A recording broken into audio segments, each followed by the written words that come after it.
Sid, you've just written an enormous tome about Barcelona and Real Madrid and their rivalry. What is it about this particular game that makes it more than just a big football match? I think you can almost look at it as an international game played between two club teams. I think that's the fundamental thing, is that this is a game that has a political and social symbolism which ties into questions of national identity, ties into questions of history in a country that's been through a civil war and a dictatorship, and therefore carries a huge, if you like, emotional, ideological and kind of patriotic baggage with it, and that means that it's always huge beyond just the football. And then if you add into that the fact, of course, that they're arguably the best two clubs in the world, and certainly they're the two clubs who have the best two players in the world confronting each other.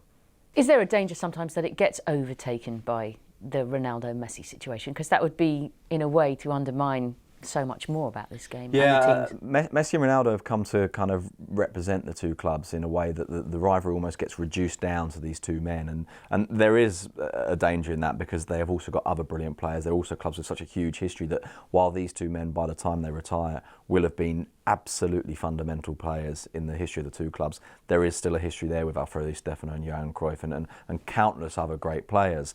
But then it also works really well in terms of the narrative now, because we've got two players who seem to represent their club, not just because they are the best player at each club, but they seem to be symbolic of what those clubs believe they are, certainly from a Barcelona perspective. So you've got Leo Messi, this small, quiet guy who came up through the youth system and is the best player in the world. And of course, Barcelona fans love to embrace that idea, and they love to embrace the idea of Ronaldo being the one that was very expensive, the one that loves himself, the one that is not quite as good as Messi. From a Madrid fan's point of view, it embraces that idea that they think, look at Barcelona fans always taking the moral high ground, and it's not like that Ronaldo is actually far more humble and far more serious about his football than sometimes people think. So it creates a really nice, if oversimplistic, narrative of two players who are their clubs. This is going to be a Clásico, which is a new experience for both teams, particularly in the case of Bale and Neymar, who are the two sort of almost Galacticos that have come in now. Yeah, brace themselves for even just the noise that you have to get used to, which is extraordinary in this game. Absolutely, and the noise will be extraordinary, and that was one of the things that was so striking about the first time that Luis Figo went back. It was the sheer noise. It was the fact that you actually can't hear anything because you're just kind of surrounded by this wall of whistling and boos.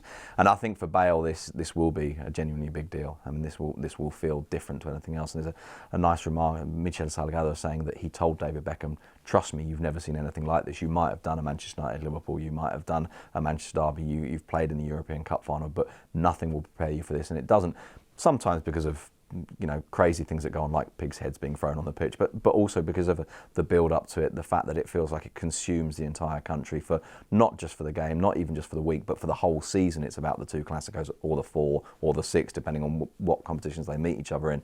So I think for both Neymar and Bale, and Neymar who's come from Brazil, of course, I think this will be different, and it will be a game that they'll be absolutely determined to leave a mark on, because also, of course, bear in mind the pressure that's on Bale generally for being the most expensive player there's been. All of that pressure will be blown away by a good performance in the Clásico. It will effectively allow him to then have a soft run through the next 3 or 4 games, no matter what happens. Given the way it consumes the country, as you say, given that rivalry and that shared history and the intensity of it all, could you say in a way that these two clubs couldn't really exist without the other? I think that's a key point, that the relationship is partly symbiotic, and there's a quote from Florentino Perez in which he says something along the lines of, if Barcelona didn't exist, we'd have to invent them. And I asked Joan Laporta, the former Barcelona president, whether this was true, and he said, yeah, I think that's probably right. And it's one of the few times you catch a Barcelona president and a Real Madrid president agreeing with each other. And definitely there is a need to judge themselves by the other. And there's a quote that Raúl gave in 2002 when Real Madrid won the European Cup, at a time when Barcelona were immersed in crisis after the departure of Figo. And he made some comment along the lines of, it felt like there was something missing with Barcelona being down there, and it's as if you need them both to be at the very, very best level to really count. And that's one of the reasons I think why the rivalry has become so huge, because although there was a period in the 1950s when they were the best two teams in the world, this might be the first time since the 1950s when they could legitimately claim to be on such a high level, both of them at the same time. And yet, of course, they're never on a high level both at the same time, because even if they are the two best clubs in the world, if one is better than the other, that seesaw tips, and it feels as if the other one's at the bottom. Xavi Hernandez describes it as a scales, a balance. You can't both be up at the same time.